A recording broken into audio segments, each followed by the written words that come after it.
Assalamualaikum warahmatullahi wabarakatuh. Perkenalkan, saya Muhammad Siddiq Syafruddin, perwakilan dari kelompok 10. Di sini saya akan membahas materi mengenai analisis spesimen. Untuk agenda yang akan dibahas yaitu ada pendahuluan, metode analisis, pembahasan, dan kesimpulan. Pada materi kali ini kita diberikan kasus mengenai materi tentang analisis spesimen. Nah, di sini ada kasusnya, yaitu seorang pria berusia 50 tahun dirujuk ke rumah sakit setelah mengalami batuk berkepanjangan. 2 hari terakhir, dahak yang dikeluarkan oleh pasien disertai dengan bercak darah. Pasien mengalami penurunan berat badan hingga 8 kg sejak menunjukkan gejala penyakit. Gejala penyakit yang disebutkan tentunya akan berorientasi pada gangguan paru-paru. Apalagi informasi yang diperoleh mengatakan bahwa pasien merupakan paru-paru berat. Nah, yang pertama itu gejala penyakit. Berdasarkan gejala yang disebutkan, penyakit dengan gejala batuk darah dengan penurunan berat badan merujuk pada penyakit tuberkulosis paru dan kanker paru. Nah, di sini ada tuberkulosis atau biasa dikenal dengan TBC, yaitu penyakit infeksius yang disebabkan oleh bakteri Mycobacterium tuberculosis yang menyerang penyakit parenkim paru. Penyakit ini terjadi apabila seseorang terinfeksi droplet yang mengandung bakteri tuberkulosis dalam tubuh. Bakteri tumbuh dan bertahan dalam lingkungan intraseluler dan dorman sebelum teraktivasi dengan waktu berkembang biak selama 12 hingga 18 jam. Penyakit tuberkulosis paru memiliki gejala batuk di atas 3 minggu, batuk berdahak, batuk berdarah, sesak napas, demam, keringat malam, nafsu makan berkurang, dan berat badan menurun. Kemudian ada kanker paru. Kanker paru adalah semua penyakit keganasan yang terjadi di paru, mencakup keganasan yang berasal dari paru sendiri. Berdasarkan pengertian klinik, kanker paru adalah tumor ganas yang berasal dari epitel bronkus atau karsinoma bronkus. Faktor risiko kanker paru berasal dari pasien yang riwayat perokok berat. Faktor lain berasal dari paparan radiasi, paparan okupasi terhadap bahan kimia yang bersifat karsinogenik, serta riwayat kanker pada pasien dan keluarganya. Kemudian gejala yang ditimbulkan untuk penyakit kanker paru ini hampir sama dengan gejala tuberkulosis, berupa batuk di atas 3 minggu tanpa respon terhadap obat batuk, batuk darah, sesak napas, hilang nafsu makan, penurunan berat badan, rasa lelah yang berlebihan, radang paru kerap berulang, suara parau, rasa nyeri di dada, bahu atau punggung, dan pembengkakan leher dan wajah. Kemudian di sini ada pemeriksaan pendukung. Untuk memastikan diagnosa terhadap pasien, dilakukan pemeriksaan pendukung yang menunjang hasil bahwa pasien mengalami kavitas pada paru saat dilakukan pemeriksaan toraks, dan adanya hasil pemeriksaan pendukung menambah keyakinan bahwa penyakit yang diderita oleh pasien adalah tuberkulosis paru. Kemudian untuk prosedur pada pasien yang didiagnosa menderita penyakit tuberkulosis paru itu dilakukan beberapa rangkaian prosedur, yaitu yang pertama pemeriksaan keadaan umum. Pemeriksaan keadaan umum pasien pada pasien. mungkin ditemukan konjungtiva anemis, suhu demam atau subfebris, badan kurus, dan berat badan menurun.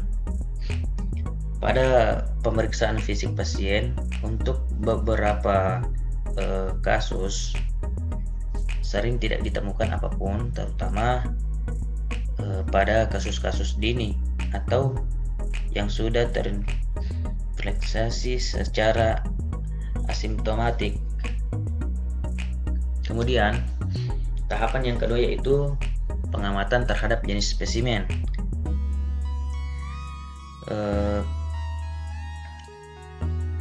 Jenis spesimen yang diambil dari pasien yaitu berupa sputum atau dahak. Sputum atau kultur dahak ini merupakan pemeriksaan dahak yang dilakukan untuk mendeteksi bakteri penyebab infeksi saluran pernapasan, terutama pada infeksi paru-paru. Pemeriksaan sputum dilakukan karena dinilai sangat penting, dan apabila ditemukan bakteri tahan asam, diagnosis tuberkulosis pada pasien sudah dapat dipastikan. Nah, mengapa bakteri tahan asam? Mycobacterium tuberculosis terdiri atas asam lemak dan arabinomannan. Lipid inilah yang membuat bakteri lebih tahan terhadap asam, sehingga dia disebut sebagai bakteri tahan asam, dan bakteri ini juga lebih tahan terhadap gangguan kimia dan fisis. Kemudian pemeriksaan sputum juga dapat memberikan evaluasi terhadap pengobatan yang sudah diberikan. Nah, terkadang tidak mudah untuk mendapatkan sputum, terutama pada pasien yang tidak batuk atau batuk tidak produktif, sehingga dalam kasus ini cara pengambilan sputum yaitu yang pertama dianjurkan untuk minum air sebanyak lebih dari 2 liter, kemudian lakukan refleks batuk. Kemudian yang kedua itu memberikan pasien tambahan obat mukolitik ekspektoran atau inhalasi larutan garam hipertonik selama 20 hingga 30 menit.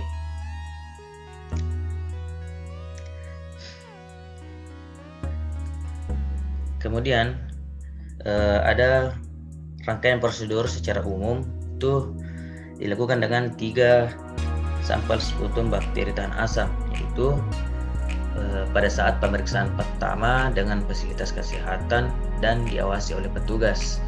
Kemudian hari kedua pada pagi hari setelah bangun, sewaktu sampel hari kedua yang diberikan pasien saat datang ke fasilitas kesehatan dan diawasi oleh petugas. Kemudian di sini ada interpretasi hasil. Untuk yang positif itu lebih dari sama dengan 2 itu dinyatakan positif. Kemudian indeterminate itu 1 sampel positif. Kemudian untuk negatif itu lebih dari 2 sampel dinyatakan 0 atau negatif. Apabila sputum telah ditemukan, bakteri tahan asam juga terkadang masih sulit untuk ditemukan. Bakteri baru dapat ditemukan apabila bronkus yang terlibat pada proses penyakit ini terbuka keluar. Kemudian kriteria sputum bakteri tahan asam positif adalah sekurang-kurangnya itu ditemukan 3 batang bakteri tahan asam dalam satu sadiaan. Dengan kata lain diperlukan 5.000 bakteri dalam 1 ml sputum. Pada pemeriksaan dengan biakan, setelah 4 hingga 6 minggu penanaman sputum dalam medium biakan, koloni bakteri tuberkulosis mulai tampak. Bila setelah 8 minggu penanaman koloni tidak tampak, biakan dinyatakan negatif. Kadang dari hasil pemeriksaan mikroskopis biasa terdapat bakteri tahan asam positif tetapi pada biarkan hasilnya negatif. Hasil ini terjadi pada fenomena dead bacilli atau non-culturable bacilli. Kemudian untuk metode analisis cepat, yaitu dilakukan dengan tes cepat molekuler, yaitu metode penemuan untuk diagnosis tuberkulosis berdasarkan pemikiran molekuler yang menggunakan metode real-time polymerase chain reaction assay atau RT-PCR.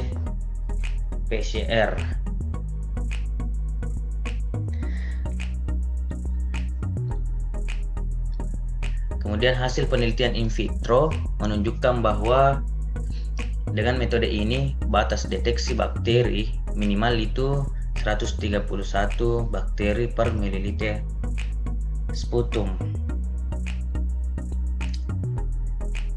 Kemudian pemanfaatan dalam penggunaan alat tes cepat GeneXpert MTB atau RIF itu ditunjukkan untuk diagnosis terduga TB resisten obat atau manajemen terpadu pengendalian obat, kemudian TB HIV, dan selanjutnya akan dikembangkan untuk diagnosis TB baru pada anak, TB diabetes mellitus, TB ekstra paru, serta diagnosis pada terduga TB hasil bakteri tanah asam negatif. Mengapa tidak dilakukan dengan metode pewarnaan bakteri tanah asam? Pewarnaan bakteri asam memang merupakan metode tercepat, termudah, dan termurah yang tersedia, namun sensitivitasnya yang rendah dalam membatasi penggunaannya, terutama untuk tuberkulosis rendah, tuberkulosis ekstrapulmonar, serta untuk pasien terinfeksi HIV, sehingga digunakan pemeriksaan dengan metode RT-PCR GeneXpert yang didasarkan pada amplifikasi berulang dari target DNA dan kemudian dideteksi secara fluorimetrik. Teknik ini juga dapat mengidentifikasi RPOBM tuberkulosis dan urutannya secara lebih mudah, cepat, dan akurat. Waktu yang diperlukan hingga diperoleh hasil yaitu kurang dari 2 jam dan hanya membutuhkan pelatihan yang simpel untuk dapat menggunakan alat ini. Kemudian ada beberapa gambaran radiologi yang khas pada tuberkulosis paru. Pola kelainannya yaitu kelainan di apek berupa infiltrat, ditemukan kavitas atau ditemukannya nodal retikular. Kavitas merupakan atau adalah rongga pada paru yang terbentuk akibat rusaknya jaringan paru, biasanya alveoli. Kavitas memberikan gambaran bulat dengan radiolusken tanpa corekan paru. Kadang kavitas dapat berisi cairan yang merupakan produk radang yang memberikan gambaran air fluid level. Jadi sebagai kesimpulannya itu berdasarkan gejala yang dialami pasien yang berupa batuk berkepanjangan yang disertai dahak dan bercak darah, penurunan berat badan, serta pemeriksaan hasil toraks dengan adanya kavitas pada paru, dapat disimpulkan bahwa pasien tersebut menderita penyakit tuberkulosis paru yang disebabkan oleh bakteri Mycobacterium tuberculosis. Nah, mungkin ini saja yang dapat saya sampaikan. Jika ada salah kata, itu datangnya dari saya dan mungkin bisa dimaafkan. Sekian, Assalamualaikum warahmatullahi wabarakatuh. Terima kasih.